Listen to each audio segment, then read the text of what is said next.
उपासना और साधना, इन दोनों चीजों को मिलाकर के एक पूरी चीज बनती है। उपासना का अर्थ है भगवान पर विश्वास, भगवान की समीपता। वो उपासना माने भगवान के पास बैठना, नजदीक बैठना।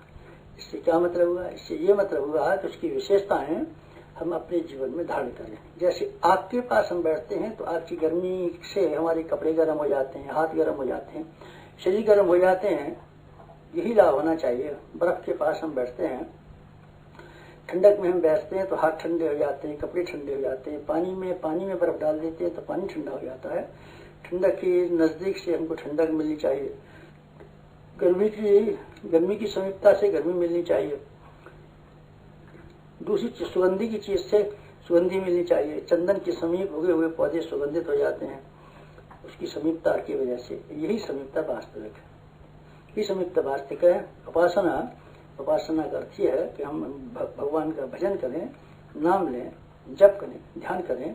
साथ साथ हम इस बात के लिए भी कोशिश करें कि हम भगवान के नजदीक आते जाएं, भगवान हमारे में समाविष्ट होता जाए और हम भगवान में समाविष्ट होते जाएं, अर्थात दोनों एक हो जाएं। एक होने से मतलब यह है कि दोनों की इच्छाएं, दोनों की गतिविधियां, दोनों की क्रिया पद्धति, दोनों के दृष्टिकोण एक जैसे रहें। हमको ईश्वर जैसा बनने का प्रयत्न करना चाहिए। ईश्वर जैसा बनने, न कि ईश्वर पर हुक्म चलाएं और ईश्वर को ये आदेश दें आपको ऐसा करना चाहिए। बल्कि सही बात यह है कि उपासना का तात्पर्य अपनी मनोभूमि को इस लायक बनाना है कि हम भगवान की आज्ञानुवर्ती बन सकें, उनके संकेतों के इशारे पर अपनी विचारणा और क्रिया पद्धति को ढाल सकें। उपासना, भजन इसीलिए किया जाता है। साधना का अर्थ यह है अपने गुण कर्म स्वभाव को साध लेना। वस्तुतः मनुष्य 84 लाख योनियों में घूमते घूमते उन सारे के सारे प्राणियों के कुसंस्कार अपने भीतर जमा करके ले आया है, जो मनुष्य जीवन के लिए आवश्यक नहीं है, बल्कि हानिकारक है। तो अभी वो स्वभाव के अंग बन गए हैं और हम मनुष्य होते हुए भी पशु संस्कारों से प्रेरित रहते हैं और पशु प्रवृत्तियों को बहुधा अपने जीवन में कार्यान्वित करते रहते हैं।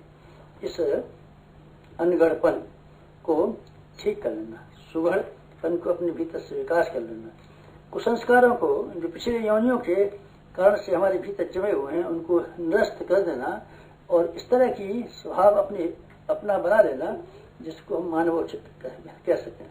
साधना के लिए हमको वही क्रियाकलाप अपनाने पड़ते हैं जो एक कुसंस्कारी घोड़े या बैल को सुधारने के लिए उसके मालिकों को बनाने पड़ते हैं। हल में चलने के लिए, गाड़ी में चलने के लिए, कुसंस्कारों को दूर करने के लिए लगभग हमको उसी तरह से करने पड़ते हैं प्रयत्न जैसे कि पशुओं को पालते हुए, सर्कस के पशुओं को इस लायक बनाते हुए कि वो सर्कस का तमाशा दिखा सकें।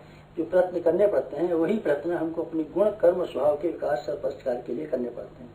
कच्ची धातुओं को जिस तरीके से आग में तपा करके उसको शुद्ध परिष्कृत बनाया जाता है, जेवर आभूषण बनाए जाते हैं, उसी तरीके से हमारा कच्चा जीवन, कुसंस्कारी जीवन को ढाल करके ऐसा सभ्य और ऐसा सुसंस्कृत बनाया जाए कि हम ढली हुई धातु के आभूषण की तरीके से अथवा औजार हथियार की तरीके से दिखाई पड़ने लगे। जंगली झाड़ियों को काट करके माली लोग अच्छे अच्छे झाड़ और खूबसूरत पार्क बना देते हैं। हमको भी अपने झाड़ झंकार जैसे जीवन को परिष्कृत करके, काट छांट करके, समुन्नत करके इस लायक बनाना चाहिए कि वो उसको ये कहा जा सके कि सभ्य जीवन और सुसंस्कृत जीवन है। इसके लिए हमको नित्य ही आत्मनिरीक्षण करना चाहिए, अपनी गलतियों पर गौर करना चाहिए, उनको सुधारने के लिए कमर कसनी चाहिए और अपने आप का निर्माण करने के लिए हमको आगे बढ़ना चाहिए और जो कमियां हमारे स्वभाव के अंदर हैं उनको पूरा करने के लिए जुटे रहना चाहिए। आत्मविकास भी एक इसका हिस्सा है। हमको अपनी संकीर्णता को सीमित नहीं रखना चाहिए, अपने अहम को और अपनी स्वार्थपरता को और अपने हितों को व्यापक और विस्तृत बना देना चाहिए। दूसरों के दुख हमारे दुख, दूसरों के सुखों में हम सुखी रहें, इस तरह की वृत्तियों का अगर हम विकास कर सकें तो कहा जाएगा कि हमने जीवन साधना करने के लिए प्रयास किया और जितनी सफलता पाई कहा जा सकता है कि हमने उतनी जीवन साधना की सिद्धि प्रख्यात है।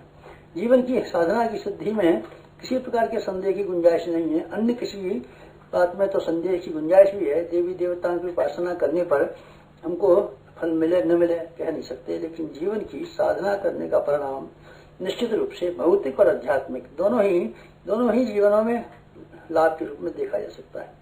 2 उपास